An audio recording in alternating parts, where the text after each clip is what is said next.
Hello everyone, welcome back to our channel. तो आज मैं आपके लिए बहुत ही अच्छे वीडियो लेकर आई हूँ और जिसका टॉपिक रहेगा इंटरनेशनल ऑर्गेनाइजेशंस एंड ग्रुप्स। ठीक है, अब एग्ज़ाम में इससे रिलेटेड जो भी इम्पोर्टेंट क्वेश्चन बन सकता है ना, उस पर ये छोटा सा लेक्चर है और काफ़ी हेल्पफुल रहेगा। चलिए स्टार्ट करते हैं विदाउट टाइम वेस्ट। देखो, सबसे पहले मैं आपको बताती हूँ ब्रिक्स के बारे में। अब ब्रिक्स का नाम अगर आपने नहीं सुना, कभी भी कुछ नहीं सुना, इट्स ओके, इस लेक्चर में मैं सब बता दूंगी आपको। ठीक है, तो देखो ब्रिक्स क्या होता है। ब्रिक्स ना एक मतलब ग्रुप है, एक ग्रुप का नाम है ब्रिक्स। और अब इस ब्रिक्स में क्या है, मतलब ग्रुप का नाम है, इसमें जितनी भी इमर्जिंग इकोनॉमीज होती हैं, जो वर्ल्ड इकोनॉमी हो गया, आपका ट्रेड हो गया, डेवलपमेंट हो गया, या ग्लोबली गवर्नेंस हो गई, तो इन सब में जो भी इम्पोर्टेंट रोल प्ले कर रही है ना, उसकी एक इमर्जिंग इकोनॉमी का एक ग्रुप है, एक टीम है, उसका नाम है ब्रिक्स। ठीक है, उसका क्या नाम है, उसका नाम है ब्रिक्स। अच्छा, अब ध्यान से सुनो, ब्रिक्स का काम ही यही है कि इकोनॉमिक कोऑपरेशन करना, कोऑपरेट करना, ट्रेड की ग्रोथ करना, डेवलपमेंट की फाइनेंसिंग करना, मल्टीपोलर वर्ल्ड का ऑर्डर करना, जितने भी IMF हैं, इंटरनेशनल मॉनेटरी फंड है ना, वर्ल्ड बैंक की रिफॉर्म्स हैं, या जो भी वेस्टर्न कंट्रीज वाले डोमिनेंस करते हैं, उन सबको रिड्यूस करना, ये सब ब्रिक्स का काम है। ब्रिक्स अपना पता है कॉपरेशन, चाहे कोई आपका एनर्जी सेक्टर हो, AI हो, टेक्नोलॉजी हो, क्लाइमेट हो, सिक्योरिटी हो, सब में देता है। एनीवेज, अब स्टार्ट करते हैं ब्रिक्स से। देखो, ब्रिक्स की फुल फॉर्म की बात करें तो B से है, सब इनिशियल लेटर्स देखो, Brazil, Russia, India, China and south Africa. देखो, अगर अब हम बात करें एक बार इस ब्रिक्स के बारे में, सबसे पहले पता है क्या था गाइस, सबसे पहले 2001 में ये जो टर्म आया था ना, ब्रिक आया था, इसमें कौन कौन थे, इसमें था आपका ब्राज़ील, रशिया, इंडिया और चाइना। और ये इस टर्म को कॉइन किसने किया था, इस टर्म को कॉइन किया था जिम ओ'नील ने कॉइन किया था। ठीक है, जिम ओ'नील ने कॉइन किया था। एंड अब क्या हुआ, ये 2001 में ये टर्म आ गया, बट अब 2006 में अगर ऑफिशियली बात कर जाए तो 2006 के अंदर ब्रिक जो है वो ऑफिशियली ये ग्रुप बना। ब्रिक जो है ऑफिशियली इसकी फॉर्मेशन कब हुई, 2006 में बना ये। फिर 2006 में ये ग्रुप बना। अब 2009 के अंदर ब्रिक की पहली समिट भी हुई। पहली समिट ब्रिक की 2009 में हुई। तब तक साउथ अफ्रीका नहीं आया था, और 2009 में जो समिट हुई ना, उसकी जगह थी, उसका जो प्लेस था वो था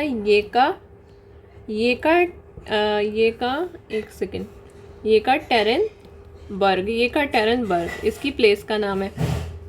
अब 2010 के अंदर साउथ अफ्रीका ने ज्वाइन करा, कब, 2010 के अंदर, तो अभी ब्रिक्स बन गया।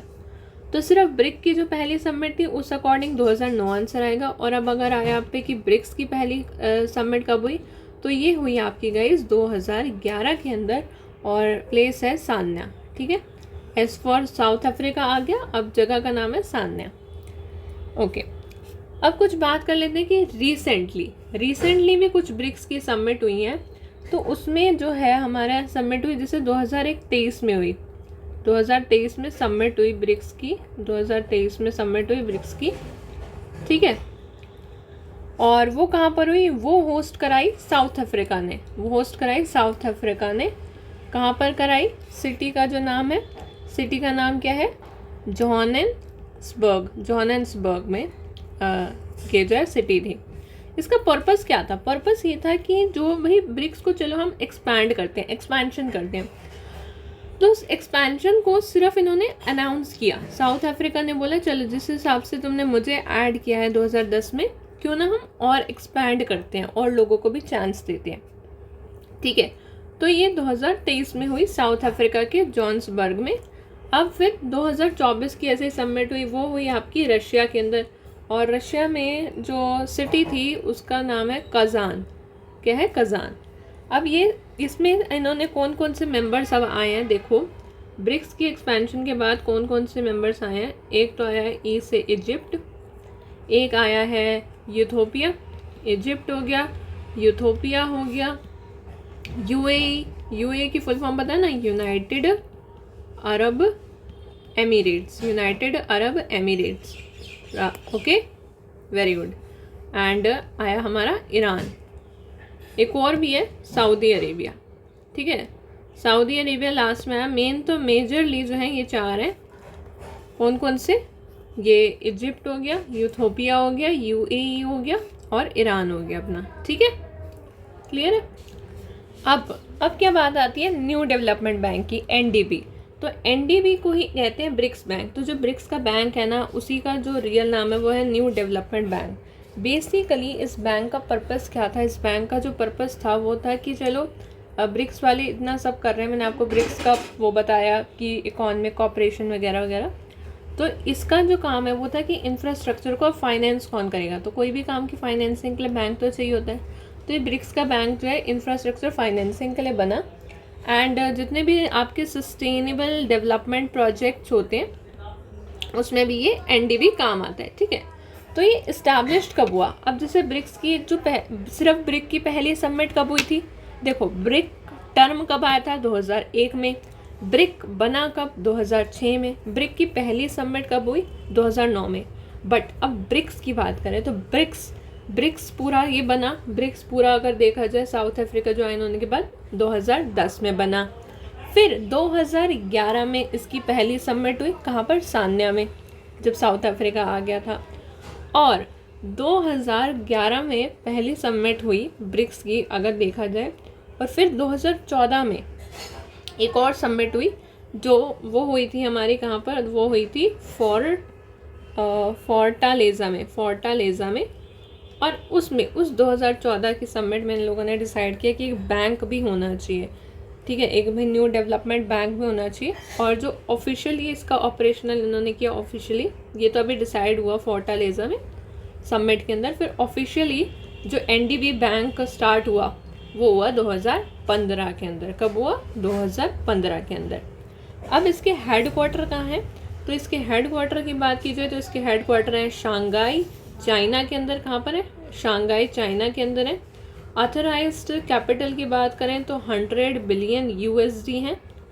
और अब ये टोटल 9 मेंबर्स हैं ब्रिक्स के ना, मतलब ब्रिक्स बैंक की बात करें तो अब टोटल 9 मेंबर्स हैं। ऐसा ज़रूरी नहीं कि जो कंट्रीज़ एनडीबी में नॉन ब्रिक्स वाली भी है मेंबर्स हैं, मतलब ज़रूरी नहीं है कि वो ब्रिक्स के हैं या नहीं है। ब्रिक्स बैंक में अलग मेंबर्स हैं और ब्रिक्स के अलग मेंबर्स हैं। देखो, ब्रिक्स के तो ये Brazil, Russia, India, China, south Africa, Egypt, UAE, Iran, Ethiopia है, और एक सऊदी अरेबिया भी ले लो। एंड एनडीबी में ना टोटल 9 मेंबर्स हैं। देखो कौन कौन से? 5 तो ये हो गए, Brazil, Russia, India, China, south Africa जिनका है, तो वो एनडीबी के। ब्रिक्स खुद तो है ही है। उसके अलावा जो 4 और है ना, उनके नाम याद रखने आपने। कौन सा है गाइस? देखो, बांग्लादेश। अब बताओ, बांग्लादेश क्या यहाँ पे नाम दिख रहा है आपको? नहीं है, बट ये एनडीबी का तो है। दूसरा यूएई, हाँ जी यूएई यहाँ पे है, ओके। तीसरा इजिप्ट, हाँ जी यहाँ पर है। और चौथा है अल्जीरिया। यानी कि जो ये ईरान है और ये यूथोपिया, ये एनडीबी का हिस्सा नहीं है। अगर आपसे पूछा जाए ईरान और यूथोपिया क्या एनडीबी का हिस्सा है? नहीं है। बट बांग्लादेश और अल्जीरिया ब्रिक्स का हिस्सा नहीं है, बट एनडीबी का है। तो इस चीज़ को आपने बहुत ध्यान से देखना है, समझना है। आई होप आपको समझ में आ गया, ठीक है। तो ये जो अभी मैंने आपको बताया ना 100 बिलियन यूएसडी का जो ये अरेंजमेंट हुआ, बेसिकली फाइनेंशियल सेफ्टी मैकेनिज़्म के लिए, भाई कोई करेंसी का क्राइसिस ना हो, सपोर्ट वगैरह, तो उसके लिए एक इन्होंने वो भी बनाया, उसको कहते हैं हम सीआरए। क्या होता है? 2014 में बना ये सीआरए होता है गाइस, कंटीजेंट रिजर्व अरेंजमेंट कहते हैं, है ना, कॉन्टीजेंट रिजर्व अरेंजमेंट कहते हैं इसे, ठीक है, क्लियर है। चलो, अब हमने थोड़ा ब्रिक्स की भी बात कर ली और एनडीबी की भी बात कर ली। अब कुछ मैं आपको बताती हूँ ब्रिक्स का भाई कुछ अप्रॉक्सीमेट भाई शेयर क्या है। देखो, अगर वर्ल्ड पॉपुलेशन में बात करें तो ब्रिक्स का शेयर है लगभग 45%। ये सब अप्रॉक्स है ना। ग्लोबल जीडीपी की बात करें तो ग्लोबल जीडीपी में लगभग 35% पीपीपी बेसिस पे, 35% पीपीपी बेसिस पे एंड बाकी ट्रेड कह लो, ऑयल कह लो, मैन्युफैक्चरिंग कह लो, इन सब चीज़ों में भी है शामिल। चलो अब बात कर लेते हैं हम नेक्स्ट अपने टॉपिक की, यूएन एंड यूएनएससी। यूएन की फुल फॉर्म क्या है? United nation. यूएनएससी मतलब यूनाइटेड नेशंस तो है ही, उसकी सिक्योरिटी काउंसिल। तो ये एक पावरफुल बॉडी है, यूनाइटेड नेशन की ही एक पावरफुल बॉडी का नाम है यूएनएससी, ठीक है, जो इंटरनेशनल पीस का काम करती है कि इंटरनेशनल पीस बना रहे, कोई वॉर कन्फ्लिक्ट ना हो, तो ये यूएनएससी का काम है। तो ये बॉडी है, ऑर्गन है यूनाइटेड नेशन की। इसमें टोटल मेंबर्स हैं 15, जिसमें से 5 जो हैं वो हैं परमानेंट एंड 10 हैं नॉन परमानेंट मेंबर्स। 5 परमानेंट को कहते हैं P5 and 10 non permanent members. अब P5 में कौन कौन से आते हैं? तो P5 में आते हैं, एक तो आता है चाइना। चाइना परमानेंट मेंबर से सिक्योरिटी काउंसिल में, यूनाइटेड नेशन सिक्योरिटी काउंसिल का परमानेंट मेंबर है चाइना। यूएसए है ना, सबसे पहले दिमाग में यूएसए आता है, फिर यूनाइटेड किंगडम आएगा, फिर चाइना, रशिया और फ्रांस, ठीक है। तो कौन कौन है? चाइना है, यूएसए है, चाइना, यूएसए, रशिया। देखो चाइना ब्रिक्स में भी था, रशिया भी ब्रिक्स में था, और बाकी ब्रिक्स में ब्राज़ील था, रशिया था, इंडिया था, चाइना था और साउथ अफ्रीका था। अब देखो परमानेंट मेंबर्स में चाइना है, यूएसए है, रशिया है, फ्रांस है और यूके है। ये सिक्योरिटी वाले मेंबर की काउंसिल में है शामिल। और इन्हीं 5 में क्या है? Veto power. वीटो पावर क्या होती है कि अगर इनमें से कोई भी एक परमानेंट मेंबर वोट ना दे तो रेजोल्यूशन क्या हो जाएगा? फेल हो जाएगा। किसी ने भी वोट नहीं दिया, रेजोल्यूशन फेल हो गया, ठीक है, फेल हो गया एकदम रेजोल्यूशन। बाकी 10 मेंबर्स के आपको नाम याद रखने की ज़रूरत नहीं है। बाकी 10 मेंबर्स जो हैं उनका टेन्योर होता है भाई 2 साल का। इनका ये जनरल एक इलेक्शन के तौर पे आते हैं, यूएन के एक जनरल असेंबली के इलेक्शन के तौर पे आते हैं। इंडिया भी कई बार नॉन परमानेंट मेंबर रह चुका है, ऐसी बात नहीं है, इंडिया भी बना था एक बार, रह चुका है इंडिया भी, ठीक है, क्लियर है। अच्छा अब माइंड में ना एक क्वेश्चन आएगा आप लोगों के कि यार कि इंडिया क्यों नहीं है? इंडिया को भी होना चाहिए था यूएनएससी का एक परमानेंट मेंबर की लिस्ट में, इंडिया का नाम भी होना चाहिए था। चाइना का तो है, फ्रांस का भी है, रशिया का भी है, यूएसए का भी है, यूके का, तो इंडिया को भी होना चाहिए था। ये सवाल आ सकता है ना माइंड में, पर इंडिया नहीं है, तो उसका भी मैं आपको जवाब दे देती हूँ। जो भाई ये यूएनएससी है ना, यूनाइटेड नेशन सिक्योरिटी काउंसिल, ये बना हुआ है आपका 1945 के बेसिस पे। पहली बात मतलब 1945 का जो स्ट्रक्चर था ये उस समय का है।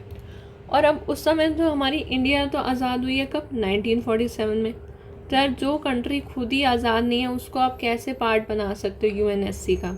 अब बेशक उन्होंने नॉन परमानेंट मेंबर बनाया है इंडिया को कई बार, बट परमानेंट अभी नहीं है फ़िलहाल तो, ठीक है। बट हाँ परमानेंट होना चाहती है, ये बात नहीं है कि होना नहीं चाहती, होना चाहती है। ओके चलिए अभी फ़िलहाल अब नेक्स्ट टॉपिक की बात करते हैं कि यूएन, यानी कि एग्ज़ाम ओरिएंटेड पढ़ना है हमने, ठीक है, और सब कुछ आपको थोड़ा थोड़ा पता चल जाएगा।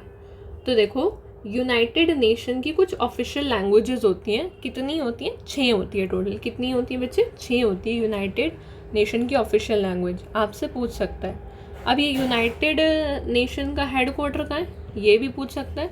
तो हेड क्वार्टर बेटे इसका है न्यूयॉर्क सिटी में। कहाँ पर है? न्यूयॉर्क के अंदर, ठीक है, ये भी पूछ सकता था। अब 6 ऑफिशियल लैंग्वेज होती है जिनको रट्टा मारना होता है, और उसकी ट्रिक क्या है? ACE FRS, ACE FRS। A for Arabic, C for Chinese, Arabic. अब चाइना है मेंबर तो चाइनीज़ तो हो गई, अराबिक है, चाइनीज़ है, इंग्लिश, ऑफ कोर्स इंग्लिश तो होगी। अब फ्रांस भी मेंबर है, फ्रांस मेंबर है तो फ्रेंच तो होगी। रशिया भी मेंबर है तो रशियन तो होगी। अब एक स्पेनिश याद कर लो, और है ना, तो FRS। तो Arabic, Chinese, English, French, Russian, Spanish. समझ में आ रहा है भाई? जो जो मेंबर्स हैं, यूएसए है, रशिया है, चाइना है, यूके है, फ्रांस है ना। अब नॉन परमानेंट के हिसाब से भी हो सकते हैं। तो यूएन की ऑफिशियल लैंग्वेजेस ना 6 हैं, जिसमें हेड क्वार्टर इसका न्यूयॉर्क में। लैंग्वेजेस कौन कौन सी हैं? अराबिक है, चाइनीज़ है, इंग्लिश है, इंग्लिश ऑब्वियस है, फ्रेंच होगी, रशियन होगी, स्पेनिश होगी, सिंपल। अब देखो यार, इंडिया चाहता था कि ना मैं यूएनएससी का परमानेंट मेंबर बनूं, ऐसे ही और भी कई कंट्रीज चाहती हैं, तो इसकी एक ट्रिक है। तो इसलिए इन लोगों ने ना एक G4 ग्रुप बनाया। G4 जो ग्रुप है वो बना ही इसलिए कि यूएनएससी की परमानेंट मेंबरशिप रिफॉर्म के लिए बनाया ये ग्रुप, कि हमें परमानेंट मेंबरशिप चाहिए। अब उसमें चार कंट्रीज शामिल हैं और उसकी ट्रिक आपने याद रखनी है, बिग जे। बिग जे, बी से ब्राज़ील। ब्राज़ील ऑब्वियसली ब्रिक्स का मेंबर है, पर इसका मेंबर नहीं बन पाया यूएनएससी का किसी कारणवश, ठीक है, वो अभी हम बात नहीं करेंगे। इंडिया का मैंने आपको बताया। जर्मनी, तो बिग जे फॉर जापान। तो ये G4 में कौन कौन शामिल है अगर आपसे पूछे सवाल, तो Brazil, India, Germany and Japan. Clear है? मैंने आपको पर्पस ऑलरेडी बता दिया कि परमानेंट सीट चाहिए थी उन्हें यूनाइटेड सिक्योरिटी काउंसिल में। ट्रिक बता दी, बिग जे, ब्राज़ील, इंडिया, जर्मनी, जापान। अब ऐसे ही एक G7 होता है। What is G7? G7 7 developed economies का एक ग्रुप होता है। 7 डेवलप्ड इकॉनमीज़ का ग्रुप होता है G7। इंडिया उसका मेंबर नहीं है, ध्यान दीजिएगा। India is not the member of G7। India G7, यार इंडिया क्यों नहीं है? क्योंकि इंडिया डेवलप्ड थोड़ी ना, इंडिया डेवलपिंग है। इंडिया डेवलप्ड नहीं है, इंडिया डेवलपिंग है। तो अब यहाँ पे G7 में हम बात कर रहे हैं डेवलप्ड इकॉनमीज़ की, तो इंडिया मेंबर नहीं है। तो कौन कौन मेंबर है फिर, कौन कौन है ये तो पता हो कौन कौन है, 7 ही नाम है, फटाफट याद करेंगे। यूएसए डेवलप्ड है, तो यूएसए का नाम तो आएगा ही आएगा। यूके डेवलप्ड है, फ्रांस डेवलप्ड है, तभी वो यूएनएस का भी पार्ट था, यूनाइटेड नेशन सिक्योरिटी काउंसिल का भी पार्ट था। जर्मनी डेवलप्ड है, इटली, कनाडा है ना, लोग इसलिए जाते हैं, और जापान। अब बात कर लेते हैं G20 की। G20 के बारे में बात करते हैं। G7 में याद हुए कौन कौन मेंबर है, फिर से बता दो। यूएसए है, यूके है ऑब्वियसली, फ्रांस है, जर्मनी है, लोग घूमने कहाँ जाते हैं, France, Germany, Italy, Canada, Japan. Okay या, तो ये G7 का है, इंडिया नहीं है, पहले ही बता दिया है, इंडिया नहीं है। बट G20 का है, ऑब्वियसली G20 का है। G20 में तो सब आ जाते हैं एक्चुअली, डेवलप्ड भी आ जाता है, डेवलपिंग भी आ जाता है, एवरीवन, है ना। तो G20 का है। G20 में ना 20 कंट्रीज़ हैं टोटल, मतलब 19 तो कंट्रीज़ हैं अगर बात करूँ, ये मैंने सी मतलब कंट्रीज़ पहले बता रही। और एक है यूरोपियन यूनियन है, और एक है अफ्रीकन यूनियन, है ना, अफ्रीकन यूनियन, पता होना चाहिए आपको।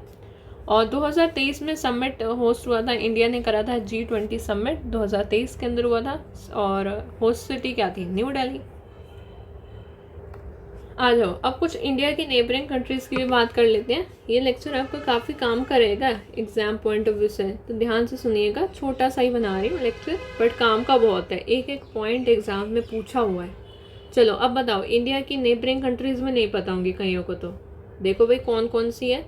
पाकिस्तान है, अफ़गानिस्तान है बिल्कुल, चाइना है, नेपाल है, भूटान है, बांग्लादेश है। तो एक तो 220 ही हो गए, एक म्यांमार भी है, 2 तो 20 से हो गए। एक एम से म्यांमार, नेपाल, मैप देख के समझ आ जाता है, तो म्यांमार, भूटान, बांग्लादेश बीबी, है ना। फिर चाइना ऑब्वियसली, अफ़गानिस्तान, पाकिस्तान, ये देखो तान अफ़गानिस्तान, पाकिस्तान, चाइना, नेपाल, NM, भूटान, बांग्लादेश, याद रहेगा। अब आप सोचोगे फिर श्रीलंका, मालदीव्स, इंडोनेशिया, ये कौन है भाई? श्रीलंका भी है नेबर, मालदीव्स भी है, इंडोनेशिया भी है, पर ये मैरी टाइम नेबर्स है। कौन से नेबर्स हैं? मैरी टाइम, यानी समुद्र वाले, है ना। मैरी टाइम नेबर्स में कौन कौन है guys? Sri Lanka, Maldives and Indonesia. अच्छा, अब मैं आपको एक छोटा सा और टॉपिक बताती हूँ, ज़्यादा बड़ा टॉपिक नहीं लेंगे। एक आपने नाम सुना होगा DSIB। DSIB की मैं फुल फॉर्म बता देती हूँ। D फॉर डोमेस्टिकली सिस्टमैटिक, ऐसे है systematically, systematically, and I for important and B for banks. तो यार ये ना वो बैंक्स होते हैं, ये कुछ ऐसे बैंक्स होते हैं कि मतलब मान लो अगर ये कभी डूब गए ना, मतलब ये कभी डूब गए तो यार समझ लो कि देश को बहुत बड़ा खतरा पड़ जाता है। यानी these are too big to fail, right, इनको ऐसे कहा जाता है। अब इसमें कौन कौन से बैंक आते हैं? DSIB बैंक, यानी domestically systematically important banks.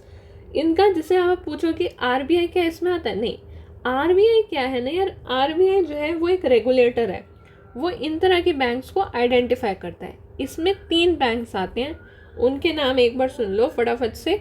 State bank of India, SBI, HDFC bank और ICICI बैंक, है ना, ICICI बैंक। तो SBI, HDFC और ICICI बैंक जो हैं ये आपके DSIB बैंक्स के अंदर आते हैं। ऐसे ही ना DSII होते हैं, यानी कि डोमेस्टिकली सिस्टमैटिकली इम्पॉर्टेंट इंश्योरेंस वाले। तो अब इंश्योरेंस वाले भी 3 होते हैं, एक होता है लाइफ इंश्योरेंस कंपनी LIC, एक होता है GIC जनरल इंश्योरेंस कंपनी, और एक होता है न्यू इंडिया एश्योरेंस कंपनी। कौन सा होता है? New India assurance company. Okay, clear है? चलो, तो अब इसी टॉपिक पे बेस्ड एक कॉन्सेप्ट आता है जिसे हम कहते हैं री इंश्योरेंस। अब